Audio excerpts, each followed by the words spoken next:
कैसे हुई शक्ति पीठों की उत्पत्ति। नमस्कार साथियों, अब हम शुरू करने जा रहे हैं शक्ति पीठों के दर्शन की यात्रा। ये दर्शन यात्रा बड़ी ही अद्भुत है। ये सिर्फ मंदिरों की यात्रा नहीं, बल्कि ये शक्ति, आस्था और भक्ति की महायात्रा है। क्या आपने कभी सोचा है कि भारतवर्ष के कोने कोने में माता के इतने रूप क्यों पूजे जाते हैं? क्यों हर राज्य, हर नगर, हर तीर्थ में माँ के मंदिर हैं, जहाँ लाखों श्रद्धालु खिंचे चले आते हैं? इसका रहस्य छिपा है सती और शिव की महाकथा में। ये सती और शक्ति पीठ के उत्पत्ति की बहुत ही प्राचीन समय की बात है, जब सृष्टि के पालनकर्ता भगवान विष्णु, रुद्र स्वरूप भगवान शिव और ब्रह्मा जी द्वारा ये सृष्टि चलाई जा रही थी। और उस समय में ब्रह्मा के पुत्र थे प्रजापति दक्ष। प्रजापति दक्ष की पुत्री थी देवी सती। ये प्राचीन समय की बात है। ब्रह्मा के पुत्र प्रजापति दक्ष ने माँ आदिशक्ति की घोर तपस्या कर उनसे अपने घर पुत्री के रूप में अवतरित होने का वरदान मांगा, और उसकी प्रार्थना स्वीकार कर माँ आदिशक्ति ने सती के रूप में दक्ष के घर जन्म लिया। सती का मन बचपन से ही महादेव पर आसक्त था। घोर तपस्या कर उन्होंने शिव को पति के रूप में प्राप्त किया, लेकिन दक्ष को ये विवाह कभी स्वीकार नहीं था। सती के विवाह के बाद एक दिन दक्ष ने भव्य यज्ञ का आयोजन किया। उन्होंने सभी देवताओं, ऋषियों और प्रजापतियों को बुलाया, लेकिन जानबूझकर अपने दामाद महादेव को आमंत्रित नहीं किया। जब सती ने सुना तो वो व्याकुल हो उठी। उन्होंने शिव से कहा, स्वामी, पिता ने यज्ञ रखा है, मैं वहां जाना चाहती हूँ। पिताजी मुझसे नाराज हैं तो क्या? वो मेरा भी तो घर है ना, मुझे यज्ञ में जाना है। शिव ने उन्हें समझाते हुए कहा, देवी, यज्ञ में बुलावा नहीं आया है और बिना आमंत्रण जाना अपमानजनक होगा। वहां तुम्हें और मुझे केवल तिरस्कार मिलेगा। सती ने भगवान शिव की एक ना सुनी और वो बोली, परंतु मैं उनकी पुत्री हूँ। पुत्री को पिता के घर जाने के लिए बुलावे की आवश्यकता नहीं होती। मैं जाऊंगी और देखूंगी कि क्या पिताजी सचमुच इतना कठोर हो गए हैं। शिव ने रोकने का प्रयास किया, पर सती ने भी अपना निश्चय दृढ़ कर लिया था। उन्होंने बच्चों की भांति जिद पकड़ ली थी, जिसके आगे भगवान शिव मजबूर हो गए और देवी सती अकेली ही यज्ञ में पहुंच गई। देवी सती पूरे रास्ते इसी सोच में डूबी रही कि उन्हें देखकर उनके पिता का हृदय पिघल जाएगा और वो उन्हें देखते ही अपने सीने से लगा लेंगे। लेकिन जब सती यज्ञ स्थल पर पहुंची तो सभी की दृष्टि उनकी ओर गई, परंतु वहां उनके स्वागत के बजाय अपमान के शब्द गूंज उठे। दक्ष ने सती को देखकर कहा, ये देखो कौन आई है, शिवपति वाली ये सती। उस तपस्वी भिक्षु को हमने अपने यज्ञ में बुलाना उचित नहीं समझा, तो उसने अपनी पत्नी को ही भिक्षा मांगने के लिए भेज दिया। छी, भस्मधारी, व्याघ्र चर्म पहनने वाला, प्रेतों के बीच रहने वाला अघोरी है वो, तुम्हारा पति।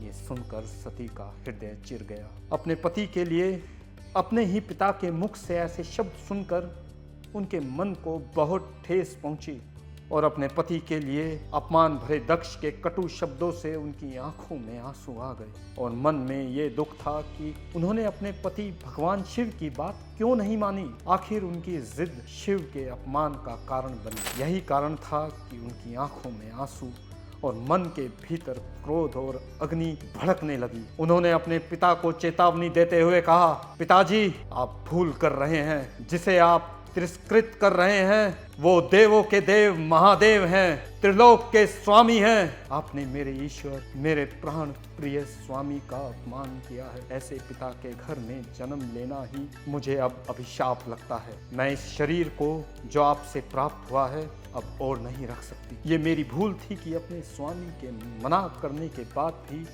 मैं पिता के मोह में यहाँ चली आई, लेकिन मैं गलत थी। हे स्वामी, मुझे क्षमा करना।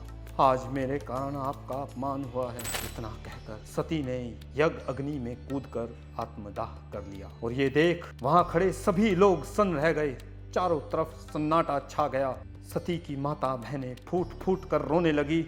चारों तरफ मानो हाहाकार मच गया और ये समाचार जब कैलाश पहुंचा तो महादेव शोक से व्याकुल हो उठे और वो क्रोध से भरे स्वरों में बोले, हे सती, हे प्राणेश्वरी, आज ये ब्रह्मांड तुम्हारे वियोग का साक्षी बनेगा। दक्ष, तुम्हारे इस अपराध का दंड अब तुम्हें अवश्य मिलेगा। इतना कहकर उन्होंने क्रोध और शोक में विकराल रूप धारण कर लिया और फिर शुरू हुआ शिव तांडव।